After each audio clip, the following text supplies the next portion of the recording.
Proklamasi. Kami, bangsa Indonesia, dengan ini menyatakan kemerdekaan Indonesia. Hal-hal yang mengenai pemindahan kekuasaan dan lain-lain diselenggarakan dengan cara saksama dan dalam tempo yang sesingkat-singkatnya. Jakarta, 17 Agustus 1945, atas nama bangsa Indonesia, Soekarno Hatta.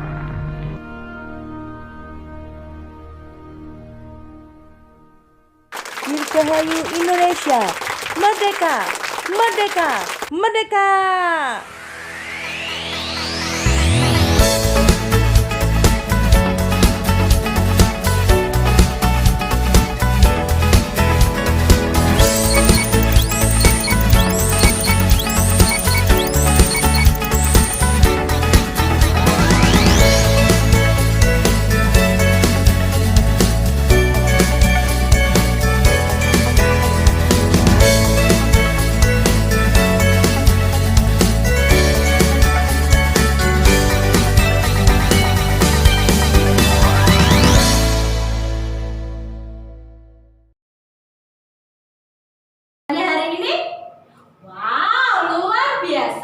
Hari ini Miss Ika ditemani oleh Miss Melly. Halo Miss Melly. Nah, anak-anak siap memuji Tuhan? Mari kita pujikan mendidih di hati.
Kita sudah menyanyikan satu lagu lagi pujian. Nah, kita akan menyanyikan lagi Happy Ya Ya Ya, Happy Ya Ya Ya.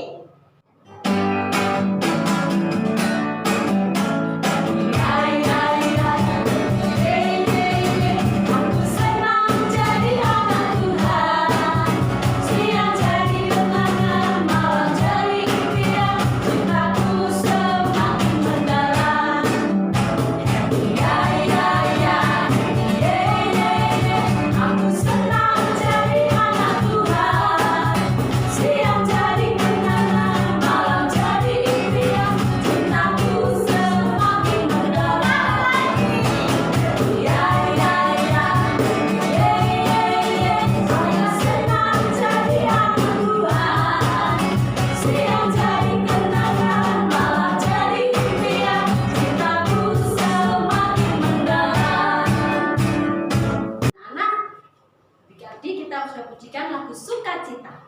Ini kita mendengar firman Tuhan. Siapa yang mau dengar firman Tuhan? Wah, anak-anak juga mau. Miss Mary juga mau dengar firman Tuhan. Mau sekali. Nah, siapa yang mau siap mendengar firman Tuhan? Wah, luar biasa. Sebelum kita mendengarkan firman Tuhan, kita akan pujikan terima kasih Tuhan.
hari ini kami boleh memuji nama-Mu Tuhan.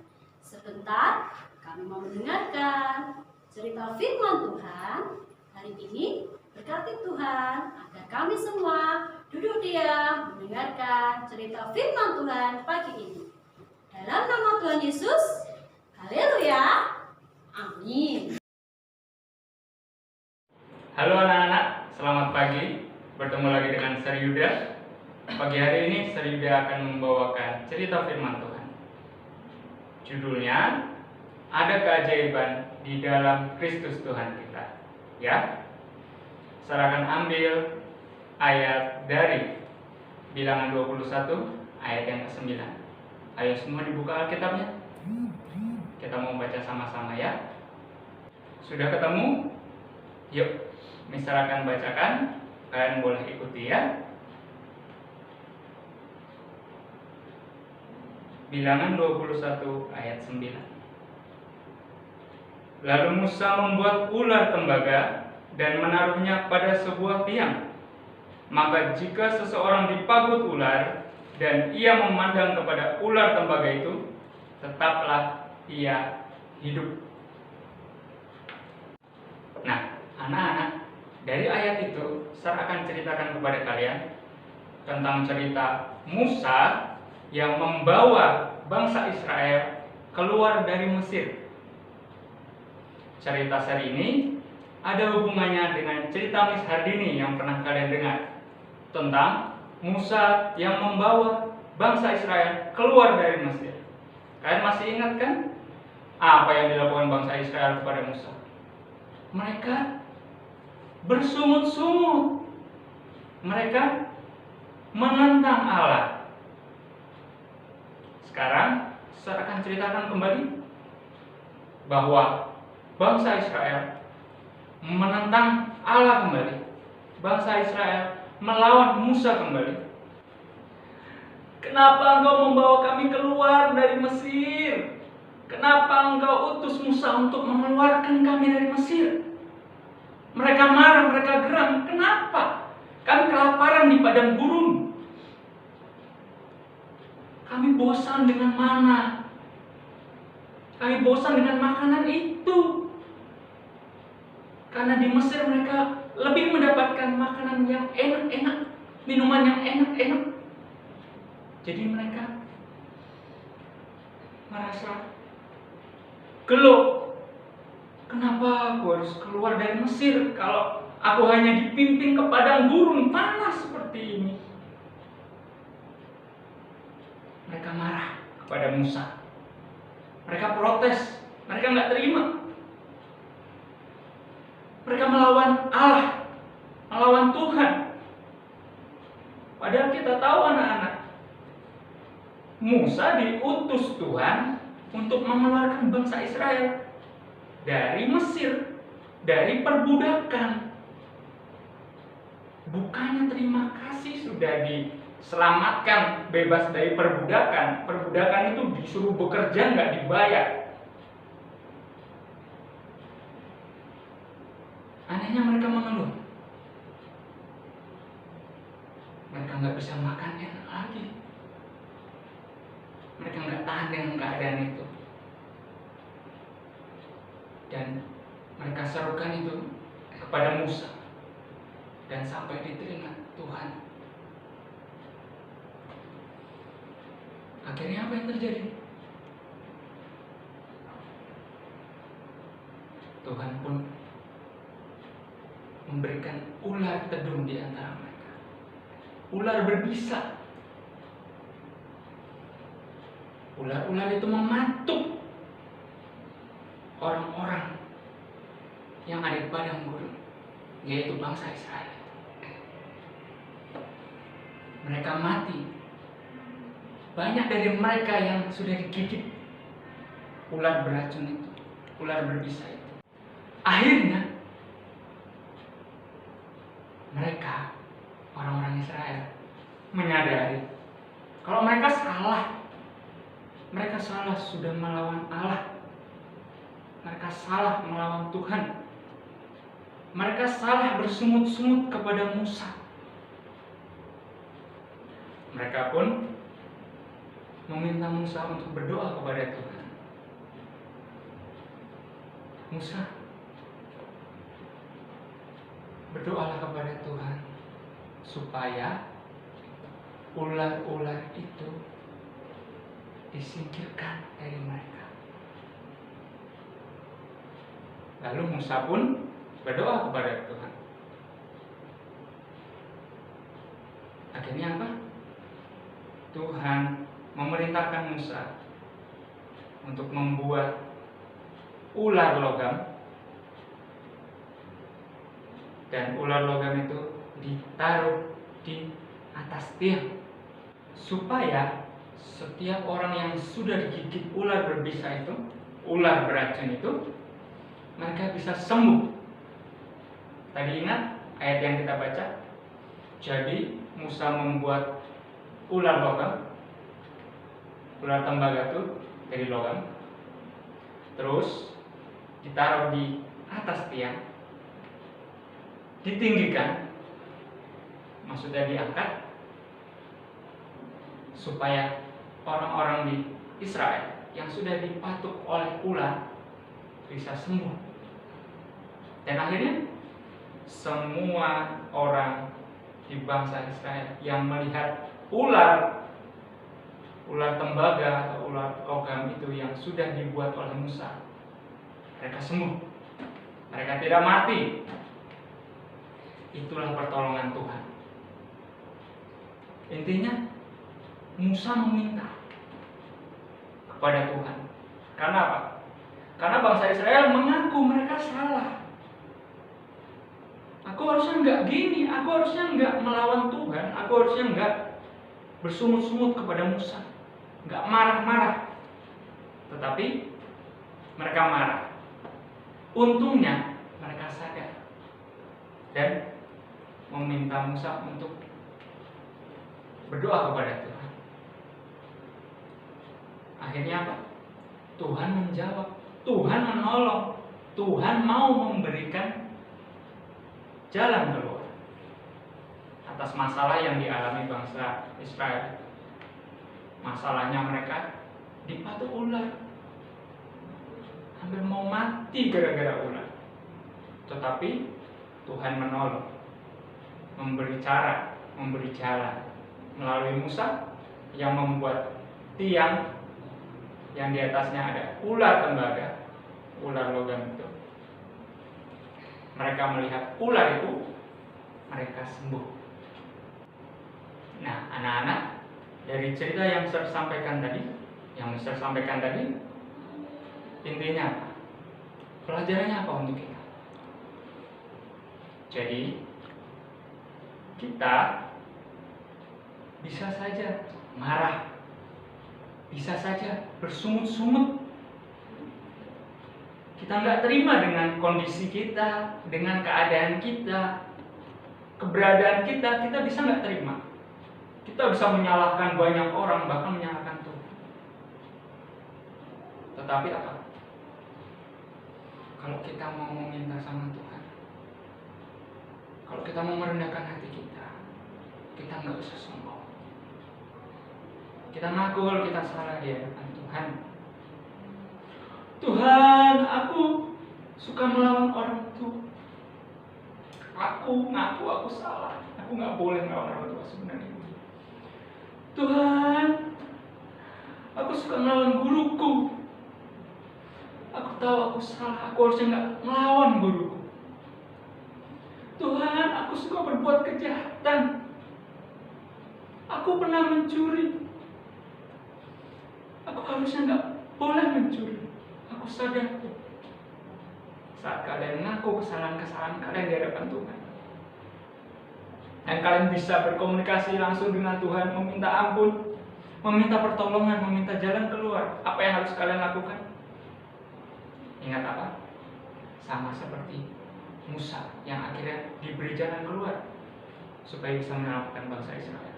Bangsa Israel diselamatkan melalui Musa yang membuat ular tembaga yang digantung di atasnya. Jadi, ayo, biar kita semua anak-anak, ser, dan semua guru-guru di bawah terang bangsa. Kita diubahkan. Kita mau berubah. Ser-ser, mis-mis, semua berubah. Anak-anak juga berubah. Apa yang berubah? Hati kita berubah. Pola pikir kita berubah. Kalau salah, kita berdoa sama Tuhan. Kita minta ampun sama Tuhan. Supaya Tuhan kasih pengampunan. Supaya Tuhan mengampuni kalian. Mengampuni saya.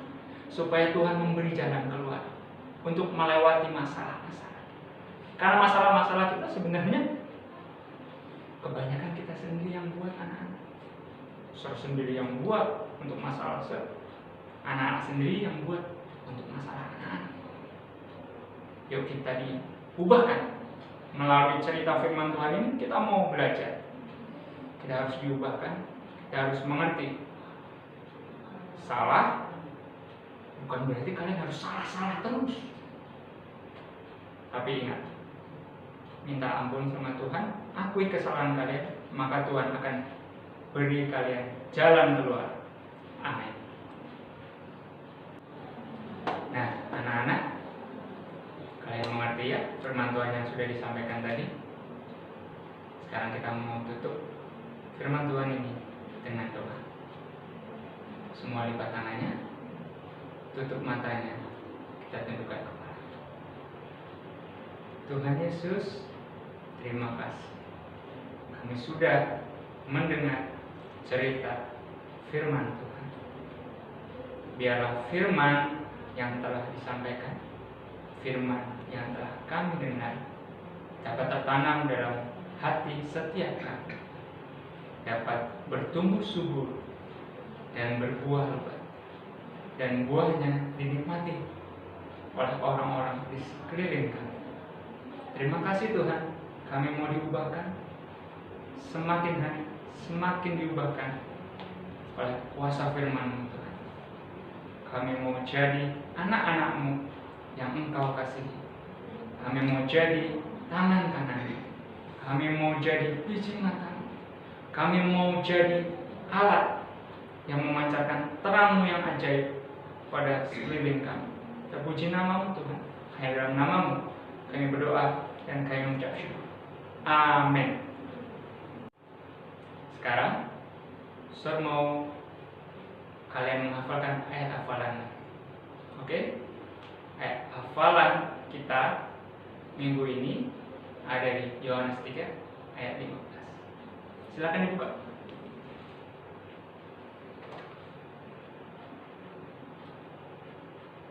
Yohanes 3 ayat 15. Siap ya? 1, 2, 3. Yohanes 3 ayat 15. Supaya setiap orang yang percaya kepadanya beroleh hidup yang kekal. Sampai jumpa besok.